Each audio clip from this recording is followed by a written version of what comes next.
No compliquen mucho. En el Crohn lo que se utiliza, los 5-ASA no muchas veces son efectivos, ¿ya? Entonces los 5 aminosalicidatos en Crohn no son muy efectivos. ¿Qué se usa? Corticoides y azatrioprina, ¿ya? Corticoides y azatrioprina son los tratamientos para enfermedad de Crohn. No se compliquen mucho con los esquemas de tratamiento, hay esquemas de tratamiento enormes, hay congresos enteros de tratamiento solo de colitis ulcerativa, así que necesito que sepan solo esos detalles marcados de qué se utiliza. ¿Cuál de los siguientes rasgos morfológicos no es propio de la colitis ulcerosa? A ver, si me han entendido. ¿Microabscesos crípticos hay en colitis ulcerosa? Les he mostrado un gráfico, sí. ¿Hay formación de pseudopólipos? Sí, es más frecuente en colitis ulcerativa. ¿Hay displasia epitelial? Puede haber, ¿no es cierto? ¿Hay engrosamiento mural? ¿En colitis ulcerativa hay engrosamiento mural? No, les he dicho que el engrosamiento mural o transmural es del Crohn. Lesión mucosa crónica, suma, ¿qué tal gallazo? Lesión mucosa crónica, es más frecuente en colitis ulcerativa. Recuerden que el único del Crohn es el engrosamiento mural. Esas son las preguntas, doctores, la diferencia entre Crohn y colitis, nada más. Miren, pregunta 34. Los pacientes con enfermedad inflamatoria intestinal que presentan frecuentemente diversas manifestaciones extraintestinales, algunas de ellas sirven un curso paralelo a la actividad de la enfermedad intestinal. Entre estas figura, ok, esta pregunta por favor no se desesperen, es una pregunta muy difícil, es una pregunta que no hay en muchos libros y es una pregunta que requiere más conceptos clínicos y mucha experiencia. Acá el único o el que tiene mayor curso paralelo con la actividad de la enfermedad es el eritema nodoso, ya es el eritema nodoso. Es una pregunta bien difícil, es una pregunta bastante rebuscada. En algunos casos resulta imposible distinguir colitis ulcerosa de Crohn. Todos los datos, excepto uno, son característicos del Crohn que de la colitis. Ok, empiecen a relacionar. Afectación segmentaria, Crohn o colitis. Crohn. Presencia de granulomas, Crohn. Sangrado rectal, colitis. Fístulas perianales, Crohn. Afectación de ganglios y grasa mesentérica es cuando es mucho más transmural, o sea, es Crohn, ¿no es cierto? El único de colitis es sangrado rectal. ¿Se dan cuenta? Salud, doctor. Es más frecuente entonces eso. Pregunta 36. Paciente de 60 años, bebedor de 60 gramos de alcohol por día, que consulta por padecer desde hace 3 días dolor epigástrico que cede al ventosear. Dolores articulares, 4 a 6 deposiciones diarreicas al día sin sangre visible, fiebre de 38 y aptas bucales y anemia microcítica. ¿Cuál es el diagnóstico más adecuado? ¿Cuál les parece ahí? ¿Crohn? ¿Por qué? ¿Por qué no puede ser colitis? Porque no hay en las alternativas, ¿ya? Colitis pseudomembranosa no es. Acá no hay ni para ver colitis. O sea, básicamente puede ser un Crohn. El motivo por el cual ustedes de presentar el Crohn no es precisamente por la cantidad de alcohol ni nada por el estilo. Es por esto, por las aptas bucales, ¿no? Eso quiere decir que hay afectación tanto oral como afectación colónica por las deposiciones diarreicas. No toda deposición diarreica en el Crohn tiene que ser con moco y con sangre tampoco. Eso tenerlo en claro, ¿de acuerdo? Entonces es más frecuente una enfermedad de Crohn. Pancreatitis crónica no tiene aftas bucales. Colitis pseudomembranosa debe haber el detalle previo de que debe haber consumo de antibióticos anteriormente, ¿no? Hepatitis alcohólica, si bien es cierto que hay un factor de riesgo, no tiene aftas bucales, pues. Y cáncer de colon derecho igual, no tiene aftas bucales ahí. Señal de cuál de las siguientes características no es propia de la enfermedad de Crohn. Afectación continua del colon, colitis, ¿no? Presencia de inflamación transmural, Crohn. Fisuras, Crohn. Fístulas, Crohn. Y aspecto endoscópico mucosa en empedrado, Crohn. Entonces, colitis es la afectación continua, nada más. ¿Correcto? Es así. Así son las preguntas de enfermedad inflamatoria. De los siguientes fármacos, todos, excepto uno, se utilizan en el tratamiento de la enfermedad de Crohn. Excepto. ¿Prednisona usas en Crohn? Sí. Azathioprina, sí. Mesalazina, se puede usar. Metronidazol, hay pacientes que te responden a antibióticos cuando está infectado. Pero cloroquina, ¿para qué se usa? para malaria, ¿no es cierto? Para malaria fundamentalmente, no se utiliza para enfermedad de Crohn. Último tema, vamos a hablar un poquito de hepatocarcinoma. En hepatocarcinoma hay cosas muy sencillas que deben de aprender. Primero, tener en consideración que nuestro país es un lugar con un riesgo bastante alto, es un riesgo intermedio realmente, pero en Sudamérica es de los más altos que hay para riesgo de hepatocarcinoma, ¿no? Los lugares de mayor riesgo definitivamente son Asia y África, de todas maneras. Si les preguntan cuál es el principal factor de riesgo de estos cuatro, ¿cuál sería para un hepatocarcinoma?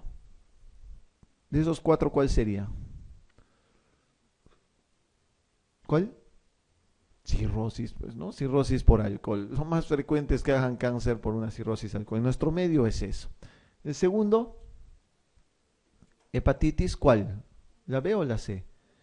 La B, doctores. Si se van a España, empiezan a hablar como españoles, me pueden contestar la C, pero no, por ahora no. Cuando vayan a España a dar su MIR, respondan la C, que es más frecuente que en el B. Pero en el Perú es más frecuente la B que la C. Por favor, eso es importante, por si acaso quieran ir a dar su examen a otros lares. No olviden que existen otras causas de hepatocarcinoma, no solo el alcohol, sino por ejemplo las aflatoxinas que se encuentran en el maní que está infectado con aspergillus, por ejemplo, ¿no? Eso no es frecuente acá en el Perú, pero puede existir algunas causas, ¿no? Hemocromatosis, esteroides pueden dar también hepatocarcinoma. Lo más frecuente, alcohol y hepatitis. En el Perú hay casos de hepatocarcinoma un montón. ¿Dónde? Fundamentalmente en la zona del Brain, ¿no? Ayacucho, Cusco, Junín, Ucayali, toda esa zona es una zona que tiene alto riesgo de hepatocarcinoma. ¿Por qué? Porque son gente que está infectada con hepatitis B, ¿de acuerdo? Y desde muy niños todavía. ¿Por qué? Porque las mamás son las que tienen hepatitis B y a los hijos les transmiten la hepatitis B por vía vertical.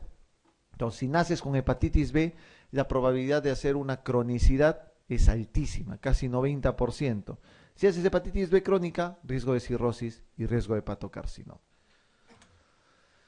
Les preguntan cuál es el signo clínico más frecuente, hepatomegalia. El síntoma clínico más frecuente, dolor abdominal. ¿De acuerdo? Son las frecuencias que se deben dar. Recuerden que no todo hepatocarcinoma tiene ictericia, no todos tienen ictericia, ¿sí? Entonces mucho cuidado por favor con eso.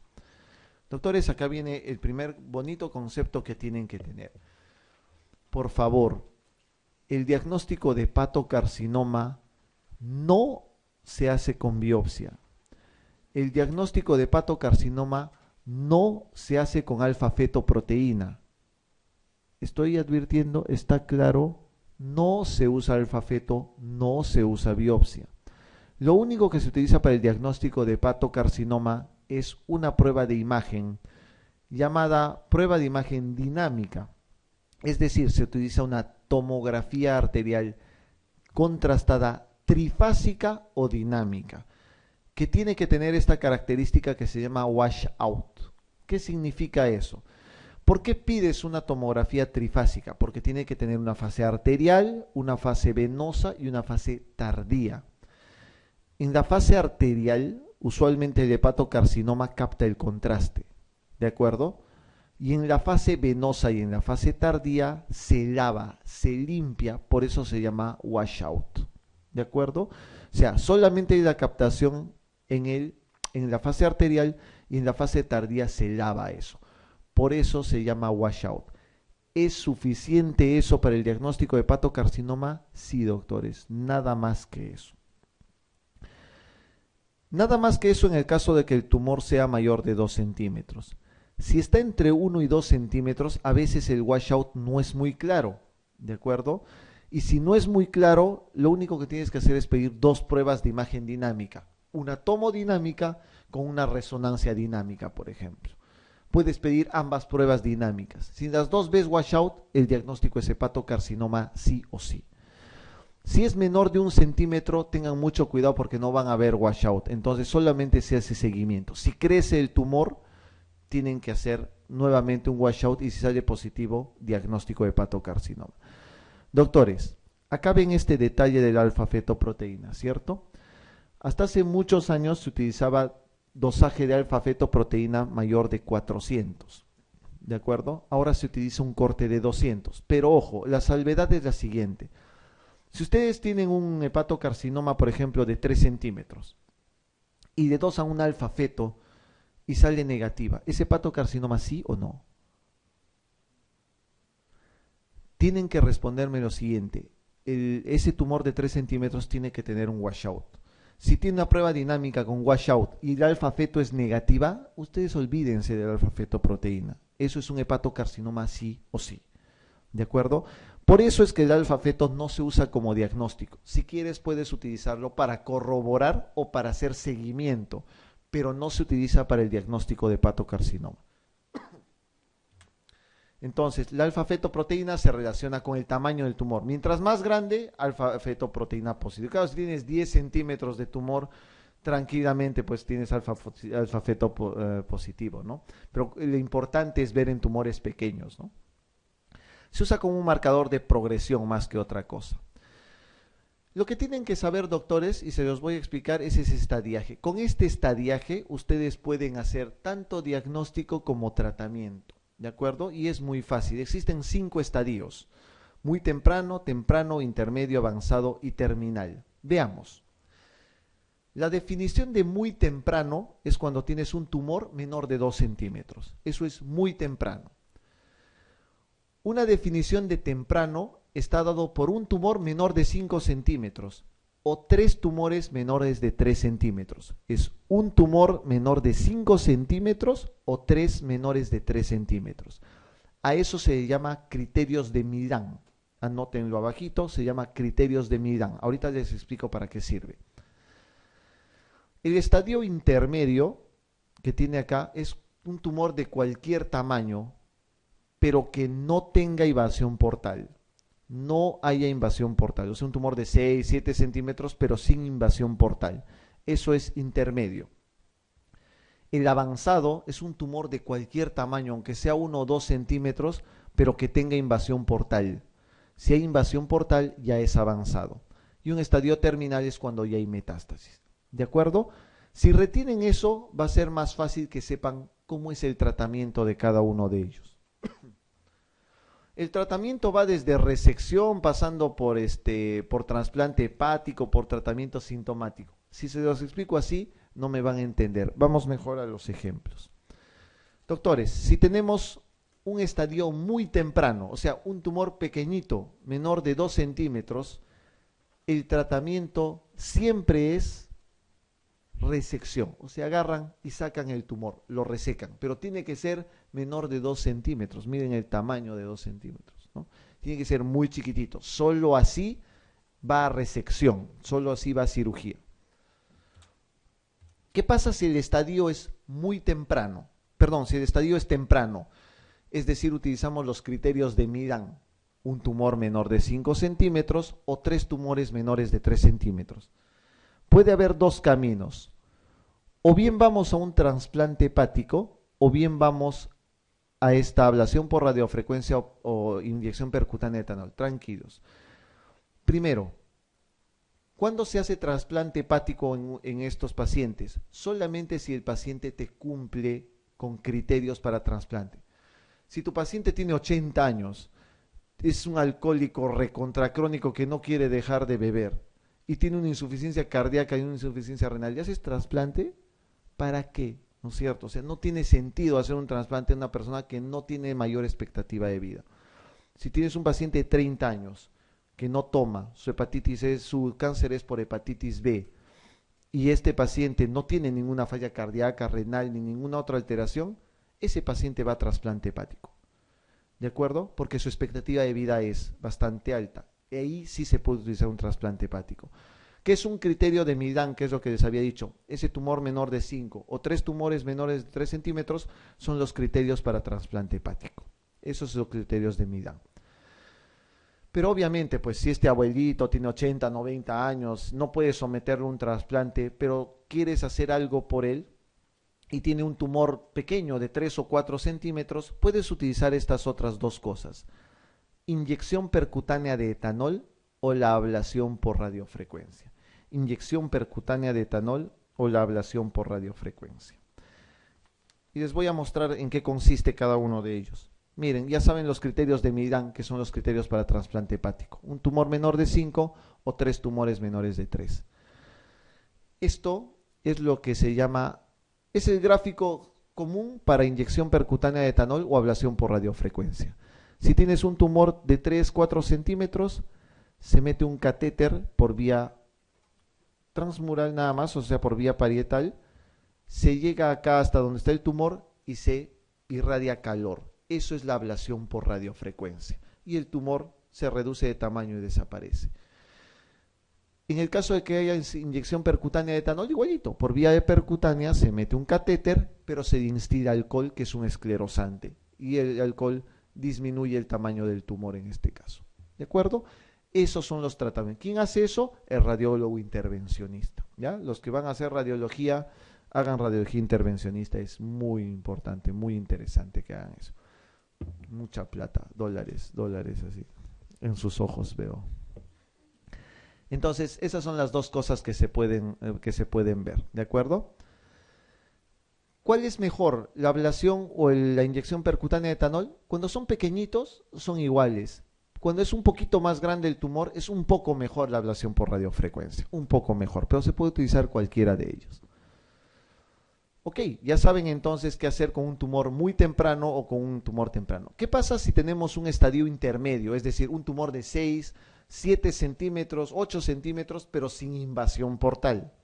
En ese caso se hace esto que se conoce como TACE o quimioembolización transarterial.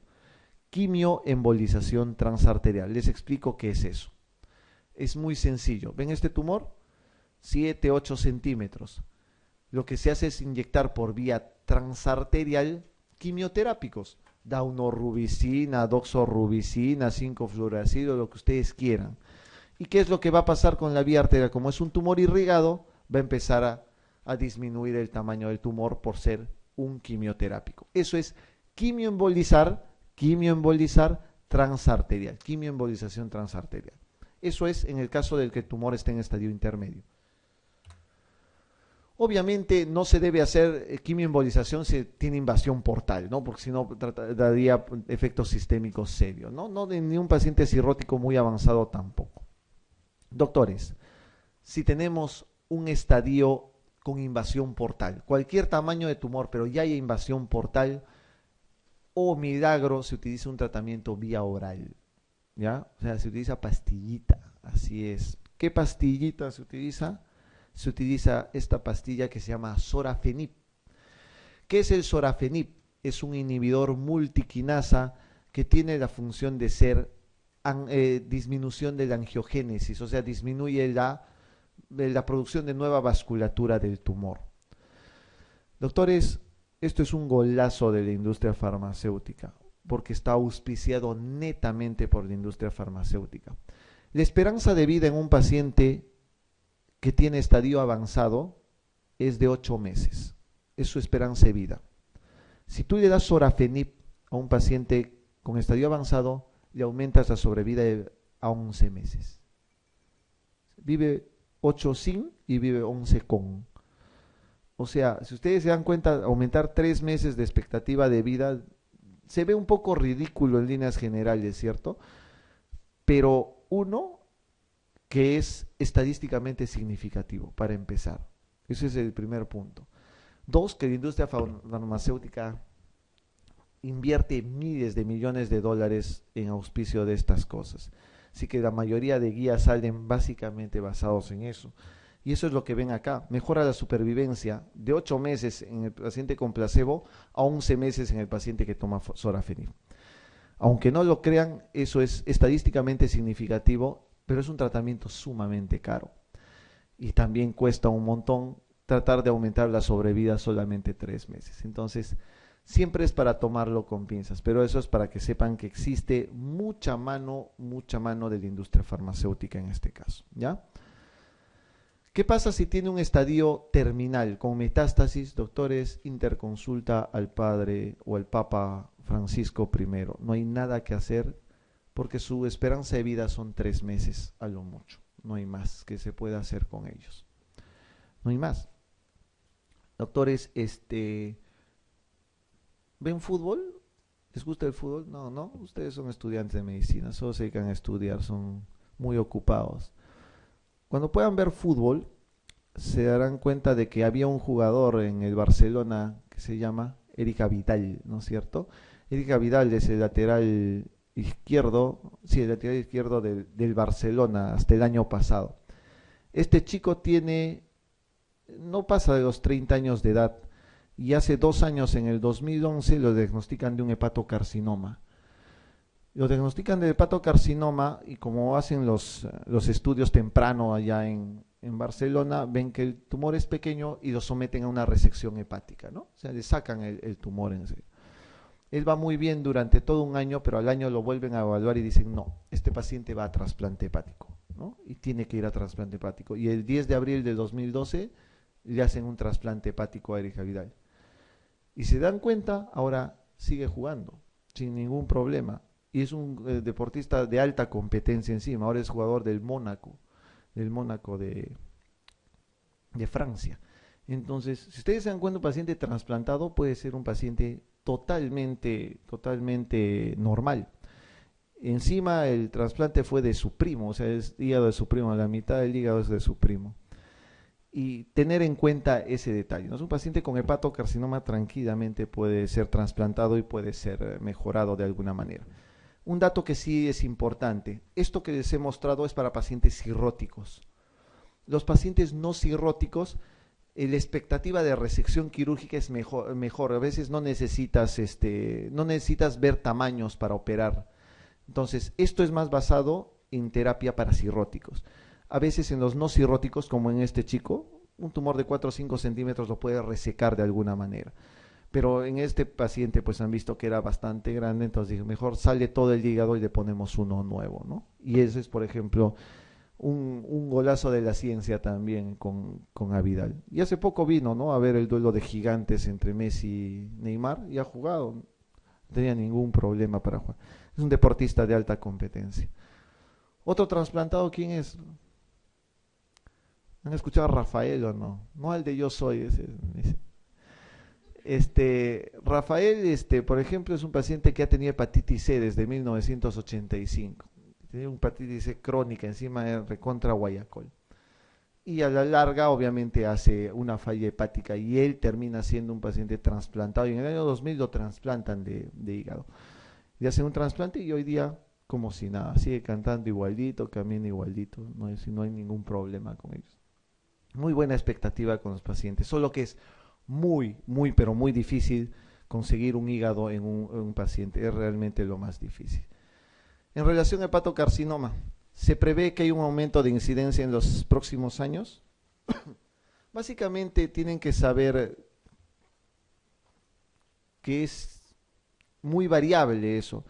En el Perú usualmente se tiende a saber que hay un aumento normalmente de hepatitis C, porque hace 20 o 30 años se hacían los primeros hemodiálisis y las primeras hemodiálisis en pacientes renales. Y antes no se hacía tamizaje. Y como no se hacía tamizaje, ahora hay nuevos pacientes con hepatitis C en un montón. Y recién ahora se está diagnosticando hepatocarcinoma. Suele diagnosticarse en pacientes con entre 40 o 50 años aproximadamente. ¿Dudan? Vamos a ver. En nuestro medio se relacionan habitualmente con la infección por el virus de hepatitis B. Eso depende de dónde les tomen, ¿no?, la pregunta. Dicho, en el Perú eso es cierto, totalmente cierto. En la tomografía se manifiesta como una lesión hipovascular en la fase arterial. ¿Eso es cierto? Así es, ¿no? Necesita captación de contraste en la fase arterial. En la actualidad no se dispone de ningún fármaco capaz de mejorar la supervivencia. Falso, el fármaco vía oral capaz de mejorar la supervivencia es el famoso sorafenib, pues, ¿no? Y bueno, les mejora la supervivencia, quieran aceptarlo o no. ¿Cuál es la respuesta correcta entonces? La A, porque se prevé un aumento de incidencia en los próximos años, ¿no? Esta pregunta de acá en nuestro medio se relaciona habitualmente con la infección por hepatitis B. Esta es una pregunta sacada de un MIR de España, entonces para ellos es falso, para nosotros es verdadero, ¿no? Entonces, a tomar en cuenta, por eso he dicho estas cosas, ¿no? ¿Dónde dan el examen y por qué dan el examen en esos lugares? Mucha atención con eso. ¿Cuál es el tumor hepático maligno más frecuente? ¿Cuál? ¿Hepatocarcinoma? Pues no. Justamente por eso les he guardado esa pregunta para el final. El tumor hepático maligno más frecuente siempre son las metástasis hepáticas. Y el segundo más frecuente recién es el hepatocarcinoma. ¿Ya? No olviden que las metástasis hepáticas son los más frecuentes en sí, según la segunda causa de muerte hepática. Ahora, ¿cuáles son los órganos que más frecuentemente dan metástasis? No se olviden que colon es frecuentísimo, estómago también da cáncer frecuentemente, mama, pulmón. ¿Pero mama dónde da principalmente? ¿Dónde es la principal zona de metástasis del cáncer de mama? A pulmón, a pulmón. ¿Cuál es la principal zona de metástasis del cáncer de próstata? ¿Cuál es? ¿Perdón? Óseo, ¿no es cierto? Columna vertebral fundamentalmente, ¿no? Entonces a tomar en cuenta eso, ¿no? Características usualmente de hepatomegalia, ¿no? Se puede elevar el antígeno carcino embrionario, no hay mucho por saber ahí. El tratamiento, solo en el caso de que haya metástasis por cáncer de colon y sean menos de 3 o menos de 4, puede ser quirúrgico, si no, básicamente no se hace absolutamente nada por ellos, ¿no? Muy bien, doctores.